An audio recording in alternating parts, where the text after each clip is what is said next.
செய்தி 8. கிறிஸ்துவை புசிப்பதும் குடிப்பதும். கிறிஸ்துவை நேசிக்க வேண்டும், கிறிஸ்துவுக்கு காணிக்கை கொடுக்க வேண்டும், கிறிஸ்துவை பிரசங்கிக்க வேண்டும் என்று நாம் அதிகமாக கேள்விப்பட்டிருப்போம். ஆனால் அநேக கிறிஸ்தவர்களை பொறுத்தவரையில் கிறிஸ்துவை புசிக்க வேண்டும், கிறிஸ்துவை குடிக்க வேண்டும் என்பது ஒரு அந்நிய மொழியாக இருக்கிறது. ஆனால் வேதம் கிறிஸ்துவை புசிப்பதை பற்றியும் கிறிஸ்துவை குடிப்பதை பற்றியும் சொல்கிறது. பழைய ஏற்பாட்டில் சங்கீதம் 34:8 சொல்கிறது, கர்த்தர் நல்லவர் என்பதை ருசித்து பாருங்கள் என்று. அதே 1 பேதுரு 2:3 சொல்கிறது, கர்த்தர் நல்லவர் என்பதை நீங்கள் ருசித்து பார்த்தது உண்டானால் என்று சொல்கிறது. கர்த்தரை புசிக்காமல் கர்த்தரை குடிக்காமல் நாம் எப்படி அவரை ருசித்து பார்க்க முடியும்? எனவே கர்த்தரை நாம் புசிக்க வேண்டும், கர்த்தரை நாம் குடிக்க வேண்டும் என்று வேதம் சொல்கிறது. வேதாகமம் புசிப்பதும் குடிப்பதும் பற்றிய ஒரு புத்தகம். ஆதியாகமம் 2:8-9. தேவனாகிய கர்த்தர் கிழக்கே ஏதேன் என்னும் ஒரு தோட்டத்தை உண்டாக்கி பார்வைக்கு அழகும் புசிப்புக்கு நலமுமான சகலவித விருட்சங்களையும் பூமியிலிருந்து முளைக்க பண்ணினார். சங்கீதம் 36:8. உமது ஆலயத்திலுள்ள சம்பூரணத்தினால் திருப்தி அடைவார்கள், உமது பேரின்ப நதியினால் அவர்கள் தாகத்தை தீர்க்கிறீர். இது தேவனுடைய வீட்டில் புசிப்பதையும் குடிப்பதையும் பற்றி சொல்கிறது. வேதத்தின் முதல் புத்தகமான ஆதி ஆகமத்தில் புசிப்பதும் குடிப்பதும் பற்றிய கருத்தை நாம் பார்க்கிறோம். ஆதி ஆகமத்தில் நாம் புசிப்பதையும் குடிப்பதும் பற்றிய கருத்தை நாம் பார்க்கிறோம். ஆதியாகமம் 2:9-10. ஜீவ விருட்சத்தை பூமியிலிருந்து முளைக்க பண்ணினார், தோட்டத்துக்கு தண்ணீர் பாயும்படி ஏதேனிலிருந்து ஒரு நதி ஓடியது. ஜீவ விருட்சம் புசிப்பதற்காக, நதி குடிப்பதற்காக. ஸோ வேதத்தின் முதல் புத்தகம் ஆதியாகமத்தில் புசிப்பதும் குடிப்பதும் இருக்கிறது. வேதாகமத்தின் கடைசி புத்தகம் வெளிப்படுத்தின விசேஷத்தில் புசிப்பதும் குடிப்பதும் பற்றிய கருத்து இருக்கிறது. வெளிப்படுத்தின விசேஷம் 22:1-2. ஜீவ தண்ணீர் உள்ள நதியை காண்பித்தான், நதியின் இரு கரையிலும் ஜீவ விருட்சம் இருந்தது. ஜீவ தண்ணீருள்ள நதி இருக்கிறது, ஜீவ விருட்சம் இருக்கிறது. ஜீவ தண்ணீருள்ள நதி குடிப்பதற்காக, ஜீவ விருட்சம் புசிப்பதற்காக. ஸோ கடைசி புஸ்தகம் வெளிப்படுத்தின விசேஷத்தில் புசிப்பதையும் குடிப்பதையும் நாம் பார்க்கிறோம். எனவே வேதாகமம் புசிப்பதையும் குடிப்பதையும் பற்றிய புஸ்தகம். பழைய ஏற்பாட்டில் யெகோவா தேவன் இஸ்ரவேல் மக்களுக்கு கிறிஸ்துவை அடையாளப்படுத்தும் தண்ணீரை குடிக்கவும் ஆகாரத்தை புசிக்கவும் கொடுத்தார். தண்ணீரும் ஆகாரமும் கிறிஸ்துவை அடையாளப்படுத்துகிறது. யாத்ராம் 15:23-25. மாறாவின் தண்ணீர் கசப்பாக இருந்ததினால் அதை குடிக்க அவர்களுக்கு கூடாதிருந்தது. மோசே கர்த்தரை நோக்கி கூப்பிட்டான். அப்பொழுது கர்த்தர் மோசேக்கு ஒரு மரத்தை காண்பித்தார். அவன் அந்த தண்ணீரில் போட்டவுடனே அது மதுரமான தண்ணீர் ஆயிற்று. ஸோ மாறாவிலே தேவன் குடிப்பதற்கு தண்ணீர் கொடுத்தார். யாத்ராம் 12:15-17. புளிப்பில்லாத அப்பத்தை 7 நாள் வரை புசிக்க கடவீர்கள். இதற்கு பேர் புளிப்பில்லாத அப்ப பண்டிகை. ஸோ புளிப்பில்லாத அப்ப பண்டிகையை தேவன் இஸ்ரேல் மக்களுக்கு கட்டளையிட்டார். அதாவது புளிப்பில்லாத அப்பத்தை 7 நாள் வரை அவர்கள் புசிக்க வேண்டும் என்று. ஸோ இப்படியாக பழைய ஏற்பாட்டில் தேவன் இஸ்ரேல் மக்களுக்கு குடிப்பதற்கும் பிடிப்பதற்கும் கொடுத்தார். அவை கிறிஸ்துவை அடையாளப்படுத்துகின்றன. கிறிஸ்துவை அடையாளப்படுத்தும் பாறையிலிருந்து இஸ்ரேல் மக்கள் குடிப்பதற்கு யெகோவா தேவன் தண்ணீர் கொடுத்தார். இஸ்ரேல் மக்கள் வனாந்தரத்தில் பிரயாணம் செய்தபோது அவர்களுக்கு தண்ணீர் தேவைப்பட்டது. மோசேயிடம் முறையிட்டார்கள். மோசே யெகோவாவிடம் அதை கொண்டு சென்றான். யெகோவா சொன்னார், கன்மலையின் மேல் நான் நிற்பேன், நீ உன் கையில் உள்ள கோலினால் கன்மலையை அடி, அப்பொழுது கன்மலை தண்ணீர் கொடுக்கும் என்று சொன்னார். அவனமே மோசே செய்தான், தண்ணீர் வந்தது. யாத்ராகமம் 17:6. அங்கே ஓரேபிலே நான் உனக்கு முன்பாக கன்மலையின் மேல் நிற்பேன், நீ அந்த கன்மலையை அடி, அப்போது ஜனங்கள் கொடுக்க அதிலிருந்து தண்ணீர் புறப்படும் என்றார். 1 Corinthians 10:4. எல்லாரும் ஞான கன்மலையின் தண்ணீரை குடித்தார்கள், அந்த கன்மலை கிறிஸ்துவே. ஸோ இஸ்ரேல் மக்களுக்கு வனாந்தரத்தில் குடிப்பதற்கு பாறையிலிருந்து தேவன் தண்ணீர் கொடுத்தார். அந்த பாறை கிறிஸ்துவை அடையாளப்படுத்துகிறது. கிறிஸ்துவை அடையாளப்படுத்தும் உணவை, ஆட்டுக்குட்டி, மன்னா, நல்ல நிலத்தின் விளைச்சல் ஆகியவற்றை இஸ்ரவேல் மக்கள் புசிப்பதற்காக யெகோவா தேவன் கொடுத்தார்.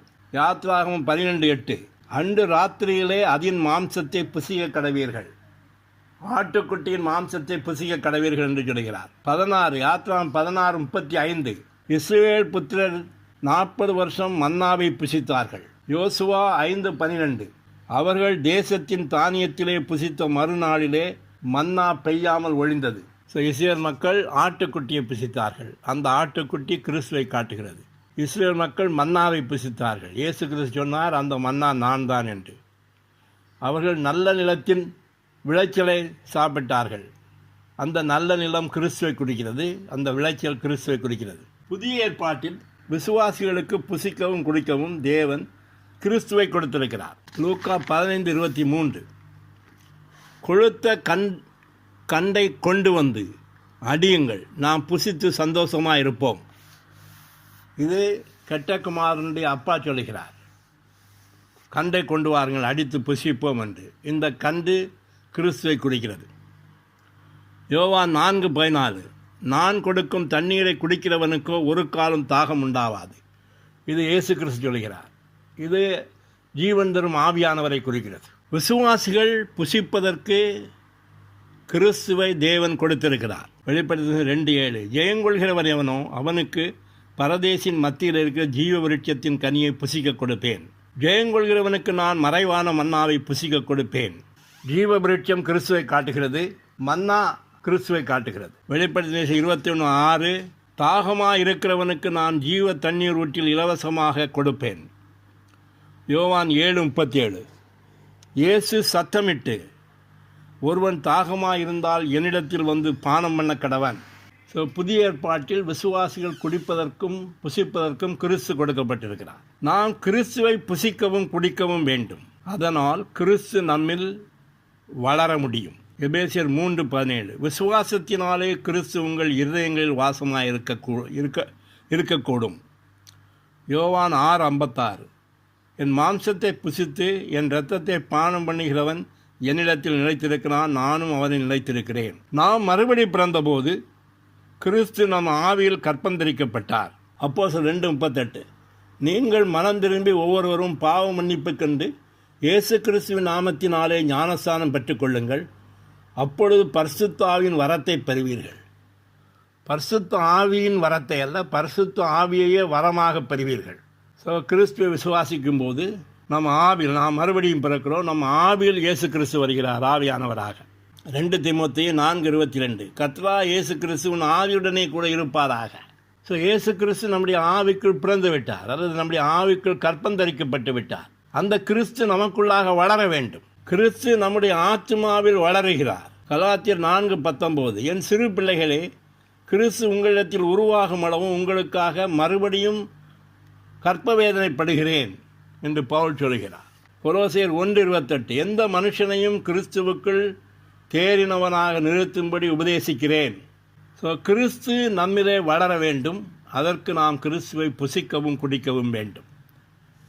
நாம் மறுபடி பிறந்தபோது கிறிஸ்து நம் ஆவியில் கற்பந்தரிக்கப்பட்டார்.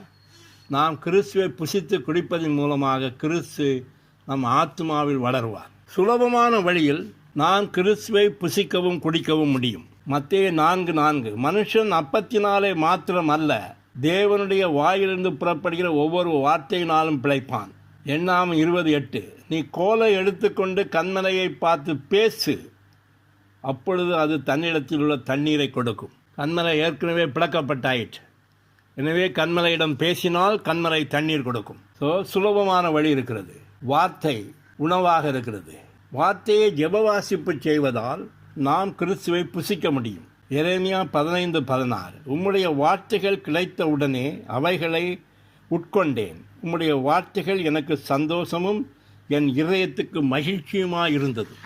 எபேசியர் 6:17-18 தேவ வசனத்தை எந்த சமயத்திலும் சகலவித வேண்டுதலோடும் விண்ணப்பத்தோடும் ஆவியினாலே ஜெபம் பண்ணுங்கள். யோவான் 6:63 நான் உங்களுக்கு சொல்லுகிற வசனங்கள் ஆவியாயும் ஜீவனாயும் இருக்கிறது. வார்த்தை கிறிஸ்துவை குறிக்கிறது.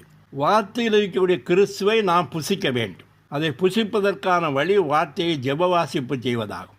தீப்பெட்டி எடுத்துக்கொண்டால் அதில் குச்சி இருக்கிறது. குச்சியின் நுனியில் பாஸ்பரம் இருக்கிறது.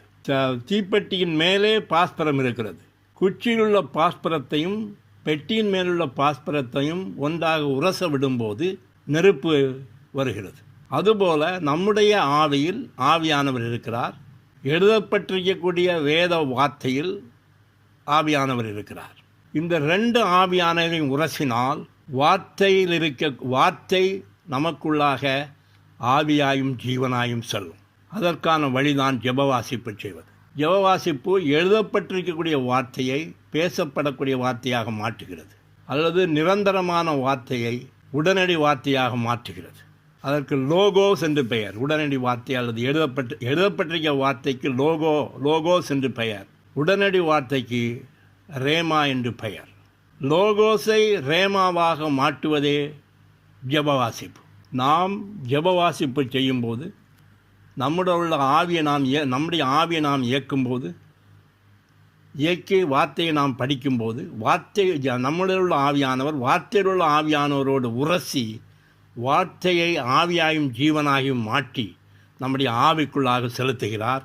நாம் வார்த்தையில் இருக்கக்கூடிய கிறிஸ்துவை புசிக்கிறோம். வார்த்தையில் இருக்கக்கூடிய கிறிஸ்துவை நாம் ஆவியிலே புசிக்கிறோம். இப்படியாக நிரந்தரமான வார்த்தையை, எழுதப்பட்ட வார்த்தையை உடனடி வார்த்தையாக, பேசுகிற வார்த்தையாக மாற்றுவதற்கான சுலபமான வழி வார்த்தையை ஜெப வாசிப்பு செய்வது, நம்முடைய ஆவியை இயக்கி.